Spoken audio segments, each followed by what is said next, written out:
સાગર, આમાં છે ને કોકના મેસેજ આવે છે. કોણ છે જુઓ તો. કોક છોકરીનું નામ બતાવે છે. શાંતિ રાખીશ ને તો જોઈશ ને. ત્યાં જુઓ ને. મારી સામે શું જોવો છો? આ બાજુ કરજો થોડોક ફોન, મને દેખાય. ખોલો. ઓફિસના મેસેજ છે, કામને લગતા, બીજા કોઈ નથી. આ ઓફિસમાં તો છોકરાઓ કામ કરે ને, તો છોકરીઓ કેમ આટલી બધી મેસેજ કરે છે તમને? એક વાત છે ને યાદ રાખ, ખબર ના હોય તો જણાવી દો કે આજના જમાનામાં છોકરીઓ પણ કામ કરે છે ને છોકરાઓ પણ ઓફિસમાં કામ કરે. એમ? હા હા, માની કે આજના જમાનામાં છોકરીઓ કામ કરે છે, પણ તમને આટલા બધા મેસેજ શું કામ કરે છે? બતાવો ને મેસેજ, લાવો. અરે પર કેમ? શંકા કરવાની છે પણ કોઈ હદ હોય છે.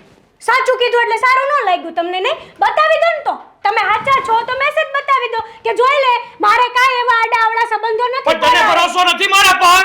જ્યારે મેસેજ બતાવવાનું કહું ને ત્યારે તમે એક જ વાત કરો છો. શું થયું? અને આ બધી બૂમબરાડ કેમ ચાલે છે? શું થયું હેતલ બહુ? નવું શું હોય મમ્મી?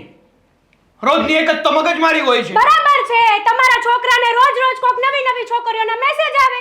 બસ કરો હેતલ બહુ. કેમ મમ્મી? તમારો છોકરો છે ને એટલે તમારે એની સાઈડ બોલવાની કાંઈ જરૂર નથી.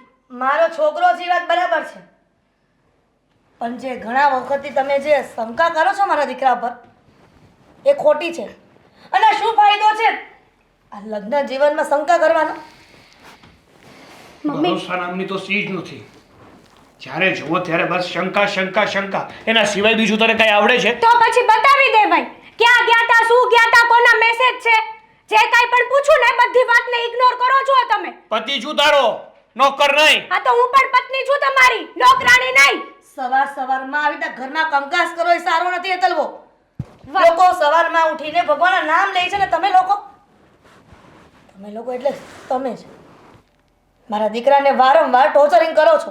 એ કામ ધંધો કરવા જાય છે, તમે મહેરબાની કરો છો. કકડાટ આ રીતના સતત ચાલુ રહેશે ને તો એ રસ્તામાં કંઈક જાતો હશે ને તો અચૂકતું કઈ ઘટના બનશે એની સાથે. કોણ જવાબદાર રહેશે એનું? એને ક્યાં કઈ પડી જ છે. અને તને એટલી જ મારા પર શંકા હોય ને તો એક કામ કર, કાલથી ઘરના કામ બધા હું કરીશ, ઘરમાં હું રહીશ અને બહાર કમાવા તું જાજે. સાગર, એટલે ખબર પડે કેટલી વિશે શો થાય. સાગર, તારા પપ્પા પૂજા કરી રહ્યા છે મંદિરમાં, એ શું કામ તમે દેખાડો કરો છો? પપ્પાને ખબર પડે કે એના દીકરાના સંસ્કાર કેવા છે એમ. આપણું કરો ને. તમારું કરો ને. મને સલાહ શિખામણ આપવાની કાંઈ જરૂર નથી. હેતલ બહુ. બસ હો મમ્મી, તમે તો શાંતિ જ રાખજો. જ્યારે હોય ત્યારે સાગરની તરફ બોલો છો. ક્યારે એમ થયું કે મારી વહુ કંઈક સાચું કહેતી હશે તો માની લઉં એની વાત એમ? નહીં સમજે. હકીકતમાં હેતલ તને ક્યારેય સમજણ નહીં પડે. સાગર, અને આમ પણ તને ક્યાં મારા પર ભરોસો જ છે? લગ્ન જીવન છે ને ભરોસાથી ટકેલું હોય, અને જો પોતાના વ્યક્તિ પર ભરોસો જ ના હોય ને તો સાથે જ ના રહેવાય. આ તમે બોલો છો? હા, હું જ બોલું છું. બતાવી દો ને કોના મેસેજ છે. અને કાલે રાત્રે હું આવી ત્યારે કોની ચેટ ડિલીટ કરી તમે? ચેટ ડિલીટ કરી? હા, મેં જોયું. તમને એમ કે આને કઈ ખબર જ નહીં પડતી હોય, આ તો ગાંડી છે ને સાવ, નહીં? હા, અને તું તો મહાન આત્મા.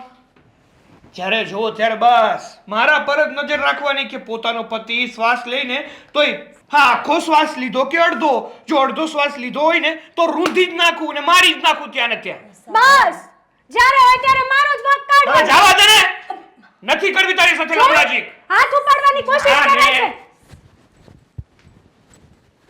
સમજાવી દેજો મમ્મી, આ હદ થાય છે આની અત્યારે. સમજવાની જરૂર તો તમારે છે હેતલ બહુ.